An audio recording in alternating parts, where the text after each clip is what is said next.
키우는 개 한 마리하고 홍제천을 자주 산책합니다. 지난 금요일 아침에는 홍제천을 걷는데 천 위로 외가리 한 마리가 날아가고 있었습니다. 외가리는 제 눈에는 보이지 않는 바람을 너른 날개로 타고 오르내리면서 한치의 떨림도 없이 부드럽게 곡선을 그리며 비행했습니다. 그 모습이 전날 비 온 뒤부터 맑아진 햇살 아래서 무척 아름다웠고 마음에는 이상한 경이로움이 찾아들었습니다. 하나님이 지으신 피조물과 내가 깊이 연결되는 순간 하여 그 피조물의 신비가 나에게도 흘러 들어오는 순간은 제 마음과 저의 하루에 깊은 위안을 주었습니다. 하지만 저는 홍제천 그 똑같은 길을 산책하면서 정반대의 메마른 시간을 보낸 적도 있습니다. 어느 날 누군가를 미워하고 원망하는 마음이 찾아왔는데 그 마음 그대로 산책을 시작한 것입니다. 제가 산책을 50분 정도 하다가 길 위에서 정신이 번뜩 들어서 돌아보니 글쎄 50분 동안 저는 그 사람이 왜 이렇게 답답하게 행동할까 하면서 그 생각에 골몰하고 있었던 것입니다. 옆에는 같이 걷고 있는 개가 있었고 하지만 그 개와 이닿지 못한 채 있었습니다. 당연히 홍제천의 물소리, 그 안에 있는 생명들이 감각될 여지도 없었습니다. 한 사람이 똑같은 길을 걸으면서 어떤 순간에는 하나님의 신비로 가득 차고 어떤 순간에는 원망과 분노로만 가득 차 있을 수 있다는 것이 우리 인생의 진실입니다.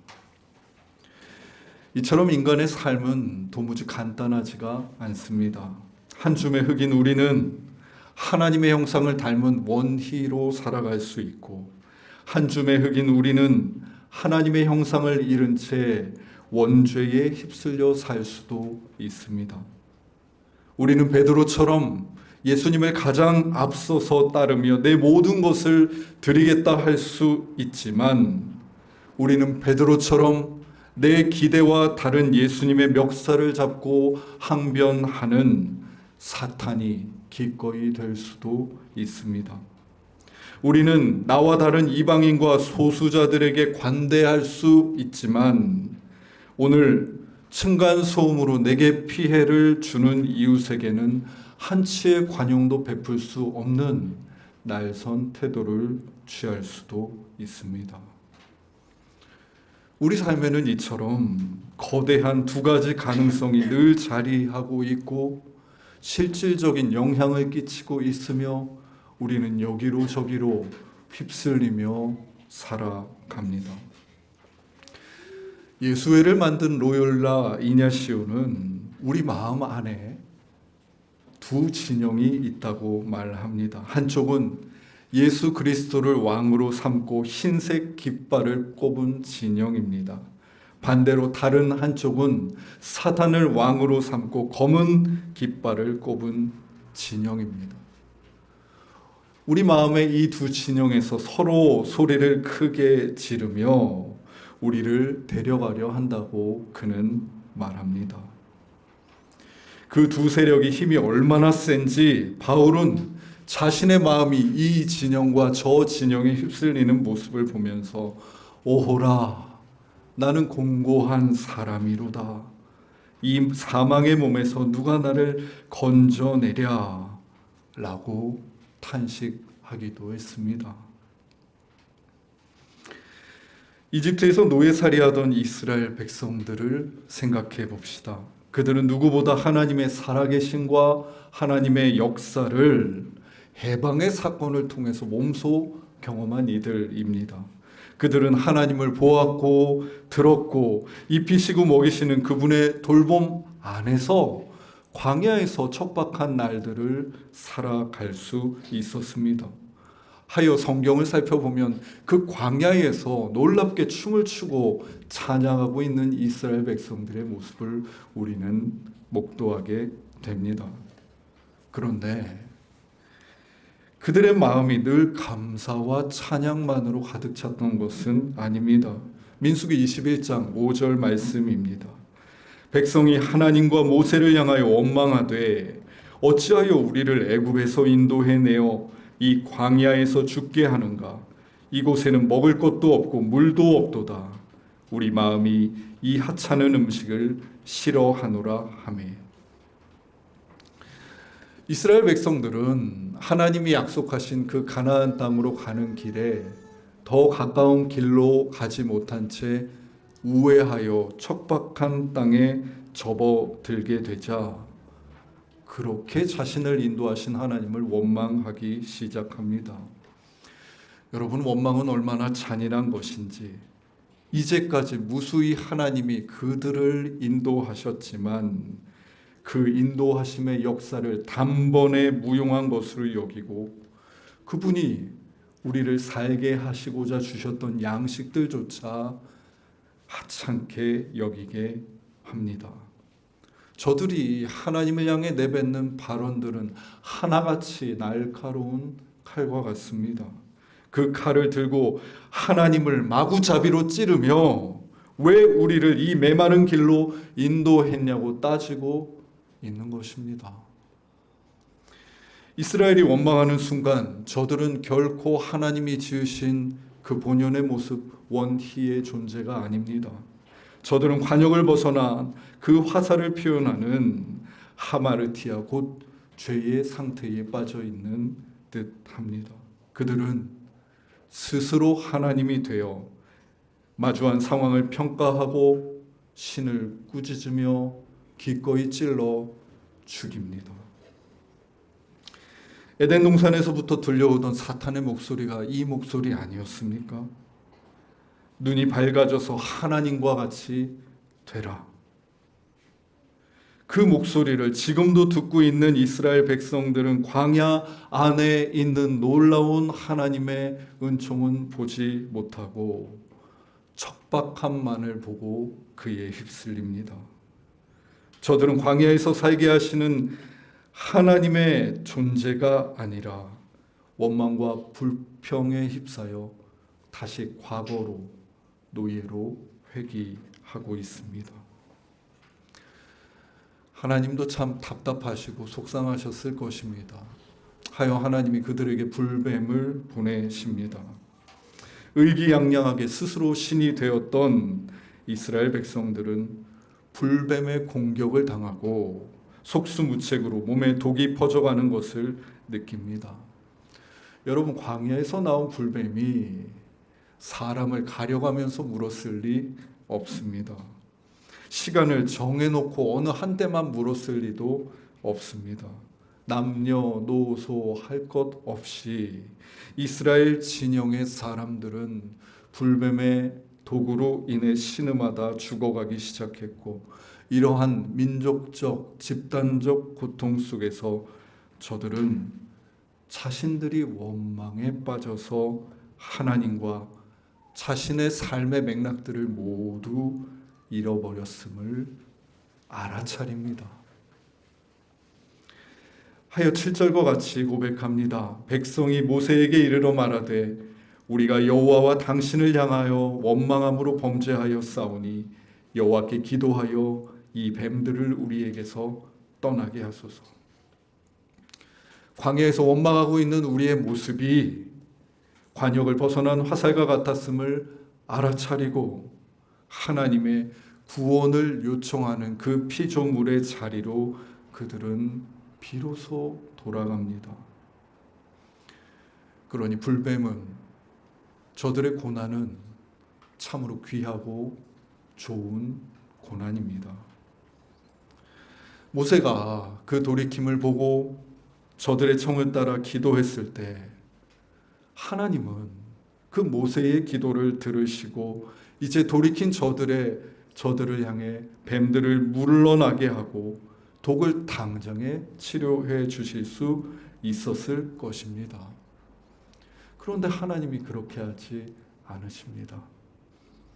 하나님은 저들을 단숨에 낫게 하지 않으시고 한 가지 과정을 거치게 하십니다. 오늘 본문 8절입니다.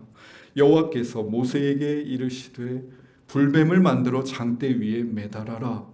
물린 자마다 그것을 보면 살리라.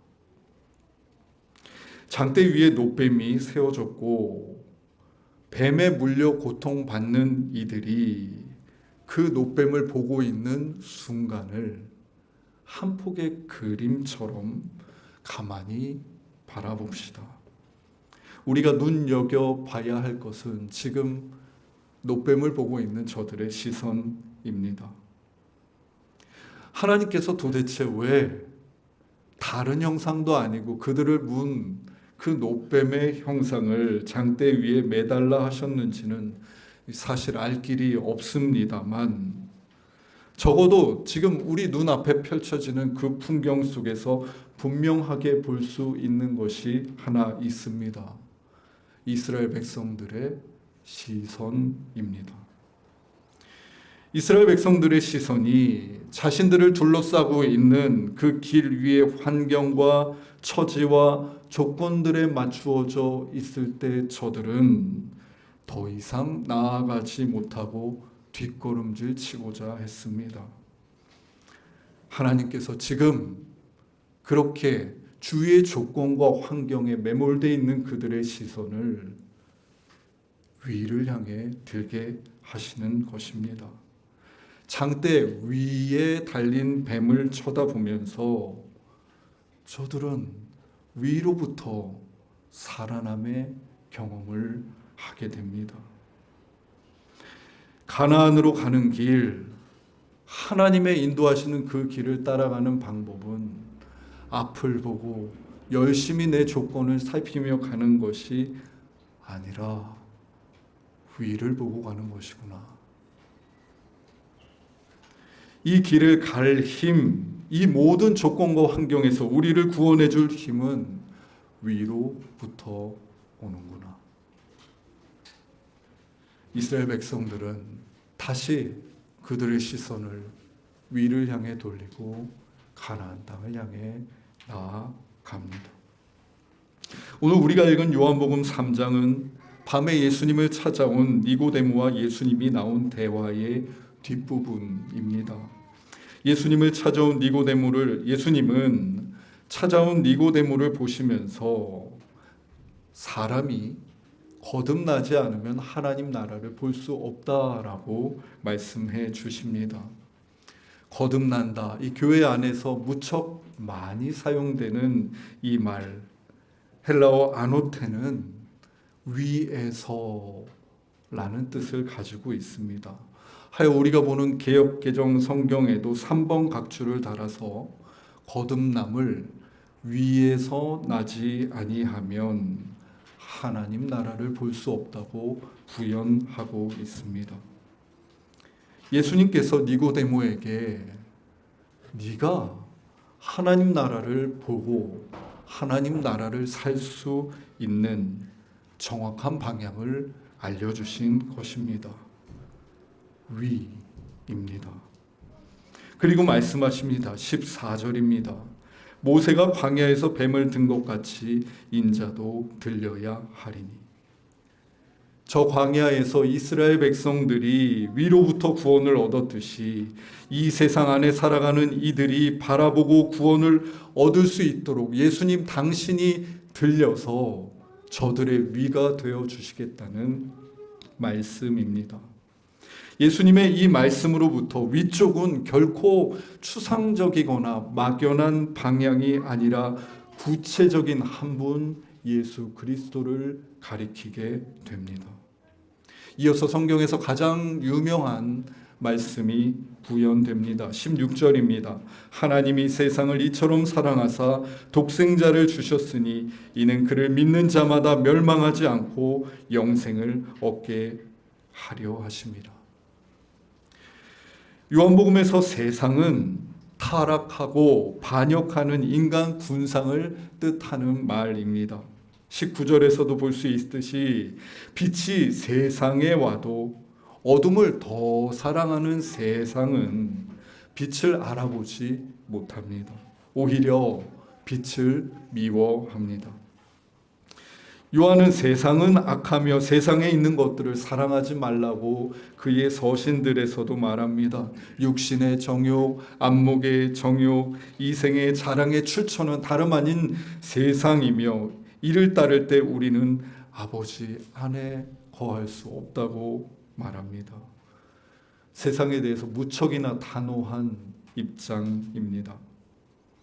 뿐만일까요? 바울은 어떻습니까? 에베소서 2장 2절을 보면 허물과 죄로 죽었던 시절에 너희는 세상 풍조를 따르고 공중 권세 잡은 자를 따랐다고 말하고 있습니다.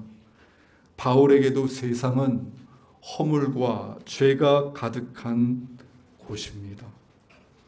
하여 바울은 우리가 그 세상에서 살기에 본질상 진노의 자녀일 수밖에 없다라고 말합니다. 본질상. 그러니까 우리가 어찌할 도리도 없이 그저 이 세상의 영향 아래 하나님이 지으신 그 목적을 잃고 관역을 벗어난 화살처럼 살아갈 수밖에 없다는 이 사실은 절망적인 이야기입니다. 우리가 길 위에서 위를 보거나 하나님의 뜻을 살피기보다 눈앞의 조건과 상황을 예민하게 느끼고 쉽사리 하나님을 원망하며 스스로 신이 된다는 말과 다르지 않습니다. 그런데 그런 세상을 하나님이 사랑하셨다는 것입니다.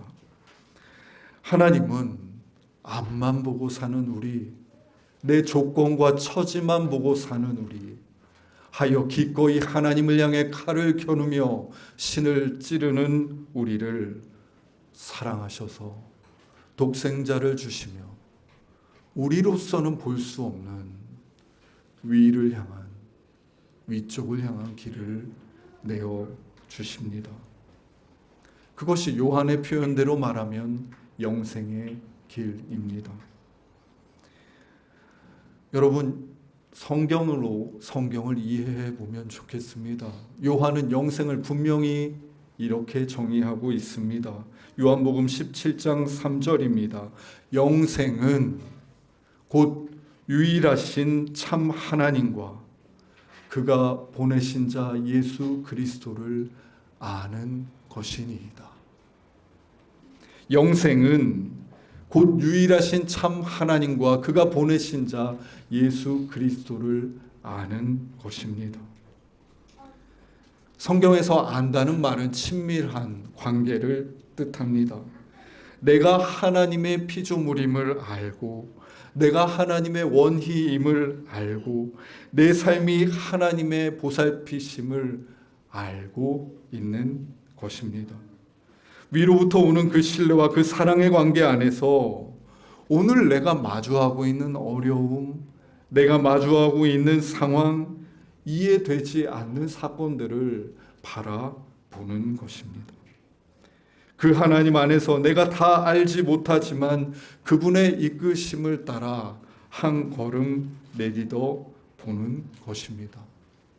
여러분, 이 모든 것이 영생을 누리는 자, 하나님과 그가 보내신 예수 그리스도를 아는 자들의 삶입니다.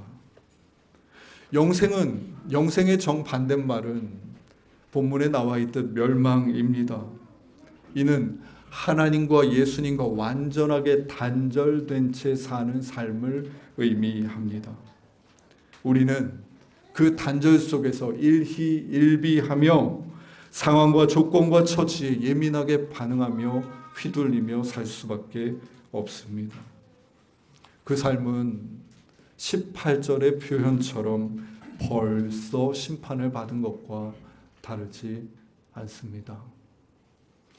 여러분, 요한은 영생과 심판을 말하며 벌써라는 표현을 씁니다. 그는 결코 이 개념을 먼 미래에 도래할 일만으로 두지 않습니다.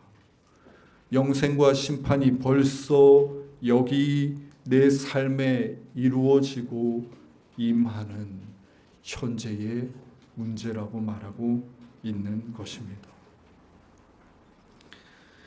하나님이 사랑하시는 숫가족 여러분, 우리는 이 세상에 살면서 절망합니다. 우리는 내 안에서 희망을 찾지 못하기도 합니다. 우리는 세상의 일부가 되어 세상에 휩쓸려 살아갈 때가 많습니다. 자꾸 멸망의 길을 선택하고 가려 한다는 말입니다. 하지만 알아차려야 합니다. 불뱀이 나를 무는 고통 속에 알아차려야 합니다. 이것이, 이 방향이 내 삶의 전부가 아니라는 것을 말입니다. 예수 그리스도께서 들리심으로 낸 길, 위쪽으로 난 길이 여전히 우리 앞에 펼쳐져 있다는 것을 알아차려야 합니다. 신앙생활은 세상이라는 길을 그저 앞이나 옆만 보면서 가는 것이 아니라 위를 보고 가는 일입니다. 내가 나의 경험과 판단으로 너를 바라볼 때 너는 구제 불가능한 것 같지만 위가 되신 예수님 안에서 너를 바라볼 때에 너는 원히요 하나님의 사랑받는 자가 됩니다. 내가 나의 마음의 미움과 원망에 휩싸여서 홍제천을 걸을 때 홍제천은 그저 무채색의 하천에 불과했지만 위가 되신 하나님 안에서 그 홍제천을 바라볼 때 그곳은 창조의 신비가 살아 꿈틀대고 어른되는 시내가 됩니다. 위가 되시는 예수님 안에서 세상에서 우리가 마주하는 모든 삶의 자리 또한 우리의 모든 모습은 다른 눈길로 조명되고 다른 가능성들을 얻게 되는 것입니다. 이것이 영생 얻은 자가 누리는 은총이요 위로부터 벌써 이미 우리에게 도착해 있는 하나님의 선물인 것입니다. 멸망이 가득한 것 같은 내 삶의 자리, 자꾸만 거대한 악에 휩쓸려 오호라 나는 공고한 자로다 탄식하게 되는 내 마음의 자리, 희망이 보이지 않는 세상에 거듭되는 형편들 속에서 우리 낭망하지 말고 위가 되시는 우리 예수님을 바라봅시다. 그분을 바라보고 그분으로부터 흘러나오는 영생을 만끽하며 주님께서 허락하신 이 길을 끝까지 걸어가는 사순절 여정이 되면 좋겠습니다. 기도하겠습니다. 앞만 보고 살아갈 때, 옆만 보고 살아갈 때, 내 손에 쥐고 있는 것만 보고 살아갈 때, 주님, 우리는 자주 절망했습니다. 자주 낭망하고 탄식하고 멸망의 길로 빠져들었습니다. 주님, 하나님이 귀하게 만드신 나를 나조차 소중히 여기지 못한 그 순간들이 생각납니다. 가슴이 아파옵니다. 주님, 그런 우리를 그냥 두시지 않으시고 사랑하시는 독생자를 보내시사 우리가 보지 못하던 저 위를 향한 새 길을 내어주셔서 감사합니다. 우리에게 샘솟지 않는 세상에서 도무지 느낄 수 없었던 영생의 신비를, 영생의 은총을 부어주셔서 감사합니다. 주님, 우리가 이 땅에서 사는 동안 벌써 우리에게 도착한 예수님으로부터 오는 그 영생의 기쁨을 맛보며 살기 원합니다. 당신의 그 눈길 안에서 내 주위를 둘러싼 모든 조건과 환경과 어려움과 내 내면에 깊이 자리한 그늘까지도 다시 바라보게 되기 원합니다. 주님께서는 그것들을 어떻게 포용하시고 사랑하시며 구원하시는지 주님 우리가 목도하게 하옵소서. 하여 우리의 길 위에서 당신의 구원하심을 보며 당신을 향한 찬양 끝나지 않게 하여 주옵소서. 예수님의 이름으로 기도드립니다.